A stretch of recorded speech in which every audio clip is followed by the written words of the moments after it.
மத்தேயு எழுதின சுவிசேஷம் அதிகாரம் 16. பரிசேயரும் சதுசேயரும் அவர்களை சோதிக்கும்படி அவரிடத்தில் வந்து வானத்திலிருந்து ஒரு அடையாளத்தை தங்களுக்கு காண்பிக்க வேண்டும் என்று கேட்டார்கள். அவர்களுக்கு அவர் பிரதியுத்தரமாக, அஸ்தமனமாகிற போது செவ்வானமிட்டிருக்கிறது, அதனால் வெளி வாங்கும் என்று சொல்லுகிறீர்கள். உதயமாகிற போது செவ்வானமும் மந்தாரமுமாய் இருக்கிறது, அதனால் இன்றைக்கு காற்றும் மழையும் உண்டாகும் என்று சொல்லுகிறீர்கள். மாயக்காரரே, வானத்தின் தோற்றத்தை நிதானிக்க உங்களுக்கு தெரியுமே, காலங்களின் அடையாளங்களை நிதானிக்க உங்களால் கூடாதா? இந்த பொல்லாத விபச்சார சந்ததியார் அடையாளம் தேடுகிறார்கள். யோனா தீர்க்கதரிசியின் அடையாளமே அன்றி வேறே அடையாளம் இவர்களுக்கு கொடுக்கப்படுவதில்லை என்று சொல்லி அவர்களை விட்டு புறப்பட்டு போனார். அவருடைய சீஷர்கள் அக்கறை சேர்ந்தபோது அப்பங்களை கொண்டு வர மறந்து போனார்கள். இயேசு அவர்களை நோக்கி, பரிசேயர் சதுசேயர் என்பவர்களின் புளித்த மாவை குறித்து எச்சரிக்கையாயிருங்கள் என்றார். நாம் அப்பங்களை கொண்டு வராதபடியால் இப்படி சொல்லுகிறார் என்று அவர்கள் தங்களுக்குள்ளே யோசனை பண்ணி கொண்டார்கள். இயேசு அதை அறிந்து, அற்ப விசுவாசிகளே, அப்பங்களை கொண்டு வராததை குறித்து நீங்கள் உங்களுக்குள்ளே யோசனை பண்ணுகிறது என்ன? இன்னும் நீங்கள் உணரவில்லையா? 5 அப்பங்களை 5000 பேருக்கு பகிர்ந்ததையும் மீதியானதை எத்தனை கூடை நிறைய எடுத்தீர்கள் என்பதையும், 7 அப்பங்களை 4000 பேருக்கு பகிர்ந்ததையும் மீதியானதை எத்தனை கூடை நிறைய எடுத்தீர்கள் என்பதையும் நீங்கள் நினைவு கூறாமல் இருக்கிறீர்களா? பரிசேயர் சதுசேயர் என்பவர்களின் புளித்த மாவுக்கு எச்சரிக்கையாக இருக்க வேண்டும் என்று நான் சொன்னது அப்பத்தை குறித்து சொல்லவில்லை என்று நீங்கள் உணராதிருக்கிறது எப்படி என்றார். அப்போது அவர் அப்பத்தின் புளித்த மாவை குறித்து எச்சரிக்கையாக இருக்க வேண்டும் என்று சொல்லாமல் பரிசேயர் சதுசேயர் என்பவர்களின் உபதேசத்தை குறித்தே அப்படி சொன்னார் என்று அறிந்து கொண்டார்கள்.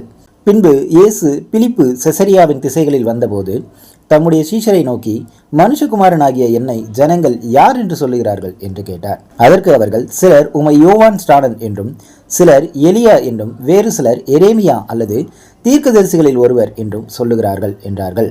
அப்போது அவர், நீங்கள் என்னை யார் என்று சொல்லுகிறீர்கள் என்று கேட்டார். சீமோன் பேதுரு பிரதியுத்தரமாக, நீர் ஜீவனுள்ள தேவனுடைய குமாரனாகிய கிறிஸ்து என்றார்.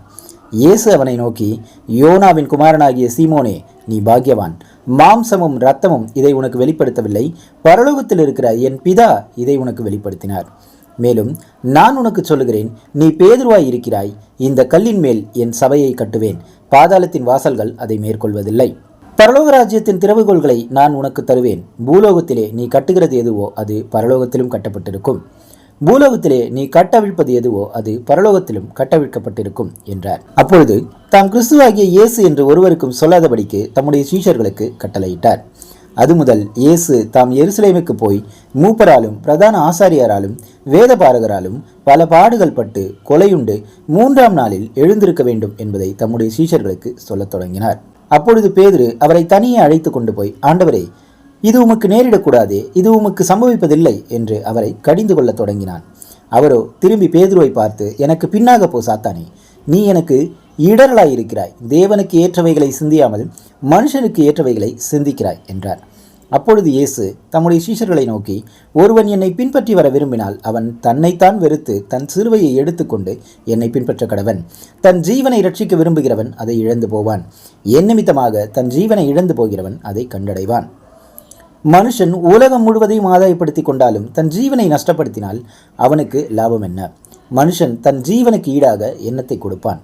மனுஷகுமாரன் தம்முடைய பிதாவின் மகிமை பொருந்தினவராய் தம்முடைய தூதரோடும் கூட வருவார். அப்பொழுது அவனவன் கிரியைக்கு தக்கதாக அவனவனுக்கு பலனளிப்பார். இங்கே நிற்கிறவர்களில் சிலர், மனுஷகுமாரன் தம்முடைய ராஜ்யத்தில் வருவதை காணும் முன் மரணத்தை ருசி பார்ப்பதில்லை என்று மெய்யாகவே உங்களுக்கு சொல்லுகிறேன் என்றார்.